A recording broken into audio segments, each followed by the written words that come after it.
Halo, Assalamualaikum warahmatullahi wabarakatuh. Halo sobat, pencinta film India. Kali ini, Jalan Cerita akan menceritakan alur sebuah film yang berjudul Monica Oh My Darling. Film yang mengisahkan seorang insinyur hebat yang diangkat menjadi direksi dan terlibat pembunuhan. Bagaimana jalan ceritanya? Siapkan cemilan dan sambil duduk santai. Dan inilah jalan cerita film Monica Oh My Darling. Di sebuah pabrik, terlihat seorang pria dan temannya yang bernama Prakash dan Gaurav. Dia bercerita kepada Gaurav kalau dia baru saja melamar wanita yang bernama Shalu dan lamarannya diterima. Gaurav yang mendengar kabar tersebut sepertinya tidak menyukai, dan terlihat dia juga menyukai Shalu. Tak lama kemudian setelah Gaurav pergi, Prakash memasuki area di mana terdapat mesin robot yang sepertinya error. Dan ternyata mesin robot tersebut membunuhnya dengan memelintir kepala Prakash. 6 bulan kemudian, di sebuah acara perusahaan Unicron, sang pemilik yang bernama Satya Narayan mengumumkan direksi yang baru. Beberapa orang sangat berharap kalau mereka yang disebut. Dan ternyata, Satya Narayan menyebut Jayan dipilih karena memiliki bakat dan visi yang bagus terhadap dunia robot. Dia juga akan mendapatkan saham sebesar 4%. Jayan juga memacari anak sang pemilik yang bernama Nikki. Wow, strategi yang jitu loh Jay. Wanita yang sedang menari ini adalah Monica. Wanita yang diselingkuhi oleh Jayan sampai Monica hamil. Jayan tak setuju kalau anak tersebut dilahirkan. Dia minta calon bayi tersebut diaborsi. Si Jay mau enaknya aja nih, Monica tetap ingin mempertahankan si jabang bayinya. Jayan tak perlu menghiraukan. Menikahlah dengan Nikki, biar anak ini aku yang urus. Dan jangan lupa biayai semua keperluanku dan anak ini, karena kau berpenghasilan besar, ujar Monica kepada Jay. Jay pun menolak, karena dia merasa diperas oleh Monica.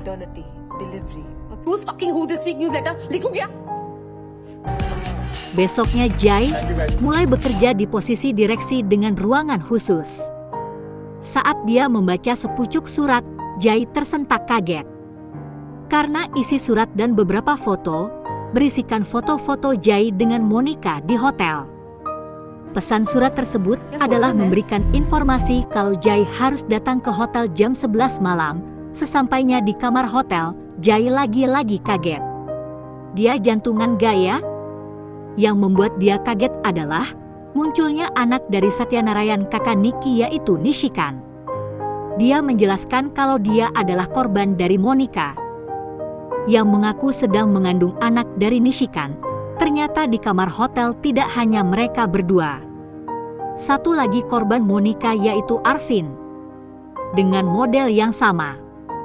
Bukti nyatanya yaitu, mereka bertiga dikirimkan pesan yang sama pada saat itu. Nishikan mengajak mencari solusi mengenai Monica. Jay yang menyarankan untuk menakut-nakuti dan mengancamnya.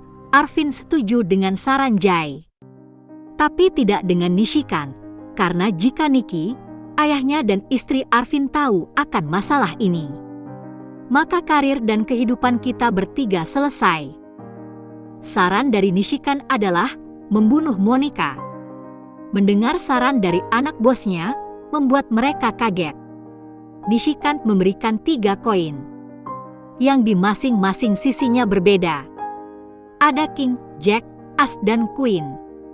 Yang Queen digambarkan sebagai Monica. Sedang King akan memindahkan, Jack bertugas membuang dan As yang membunuh. Mereka harus memilih salah satu dari 3 koin selain Queen. Arvin mendapatkan Jack yang berarti dia harus membuang. Jay mendapatkan King yang berarti harus membawanya. Sedangkan As didapatkan oleh Nishikan, karena Nishikan yang akan membunuh, dan takut mereka berdua lari.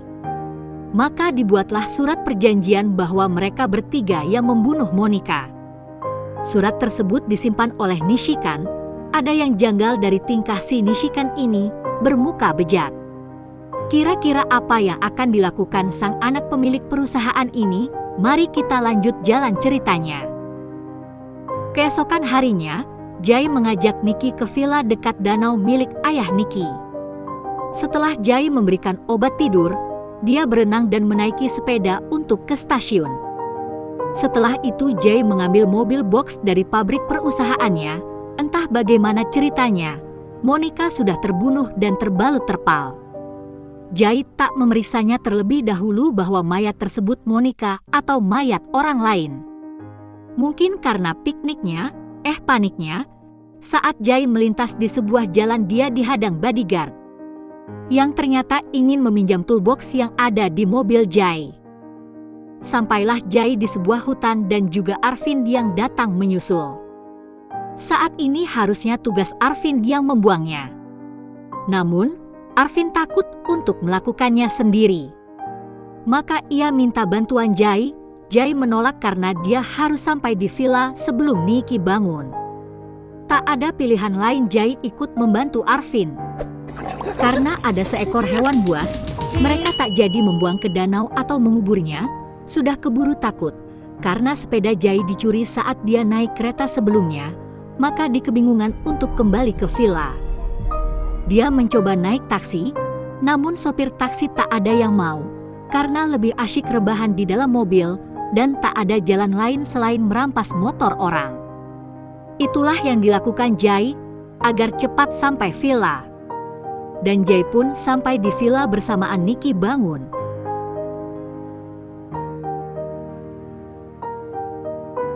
Keesokan harinya saat di kantor, mereka berdua melihat Monica masuk kerja.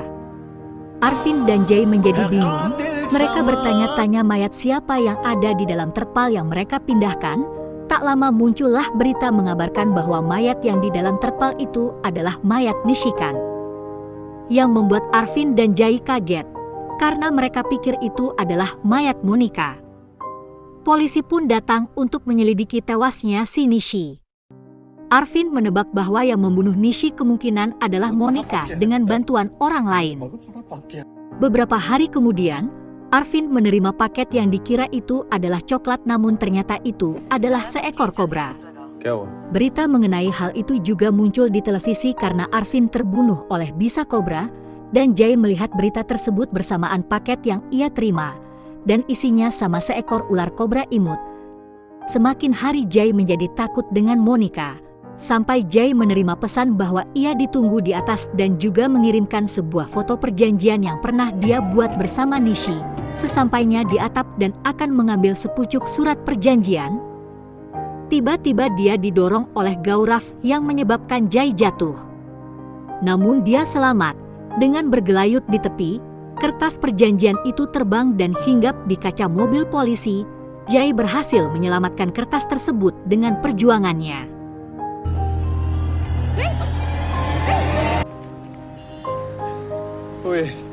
Malamnya Jay ke rumah Monica. Jay berniat membunuh Monica.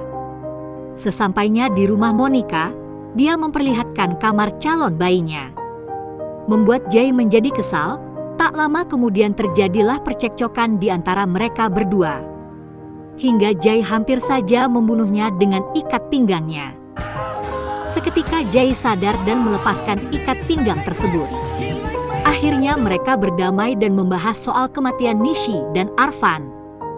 Bahwa Monica tak pernah membunuh siapapun.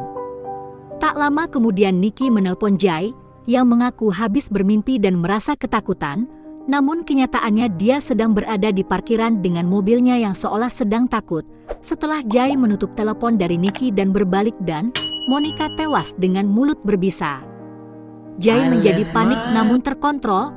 Dia mencoba menghilangkan jejak sidik jarinya yang ada di gelas dan gagang pintu.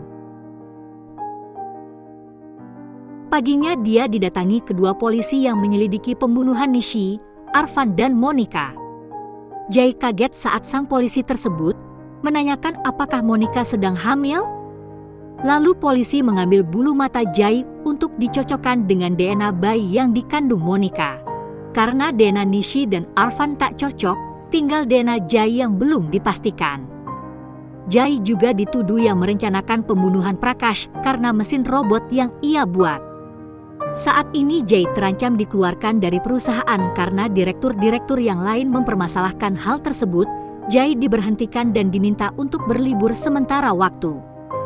Jai bertemu dengan Faridi, yang menjadi kambing hitam kematian Prakash. Dia bercerita kalau ada yang mengaksesnya secara manual untuk menggerakkan robot tersebut. Jai menghampiri adiknya Shalu untuk menjelaskan soal kematian Prakash. Dan di sana sudah ada Gaurav yang suka kepada Shalu. Setelah sedikit menjelaskan kepada Shalu bahwa dia bisa merecovery log yang ada di sistem untuk mengetahui siapa yang mengaksesnya secara manual pada saat itu, Jai bersama Gaurav menuju ke pabrik untuk melihat riwayat penggunaan robot. Saat di tengah perjalanan Gaurav ingin membunuh Jai, namun gagal. Sesampainya di pabrik, Jai mulai mengakses sistem dan didapatlah nama Gaurav yang mengoperasikannya secara manual. Ini menandakan kalau yang membunuh Praksah adalah Gaurav. Karena sudah diketahui oleh Jai, maka Gaurav mencoba membunuh Jai. Terjadilah perkelahian antara mereka berdua, yang dimenangi oleh Gaurav saat terkulai lemas. Gaurav menceritakan hal yang sesungguhnya terjadi. Saat dia membunuh Prakash diketahui oleh Nashi, Nashi tak mempermasalahkannya, namun Gaurav menjadi alat yang disuruh Sirh oleh Nashi.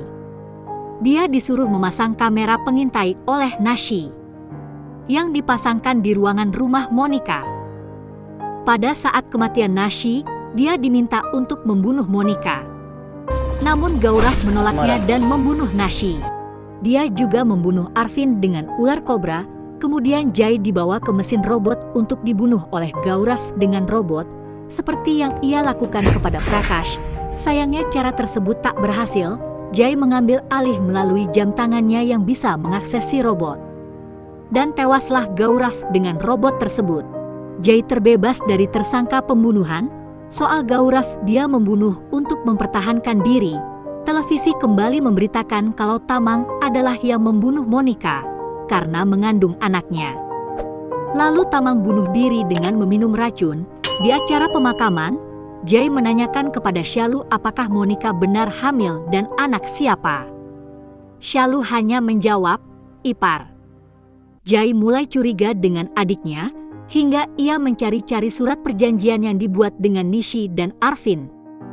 Dia mencari ke pabrik, rumah Shalu hingga rumahnya orang tuanya. Ditemukanlah surat perjanjian tersebut di laci tembok, namun saat surat itu dibakar muncullah ular imut di depan wajah dan belakang kepala Jai, dan sampai di sini jalan cerita tersebut, silahkan tebak sendiri ya. Demikianlah jalan cerita dari film Monica Oh My Darling.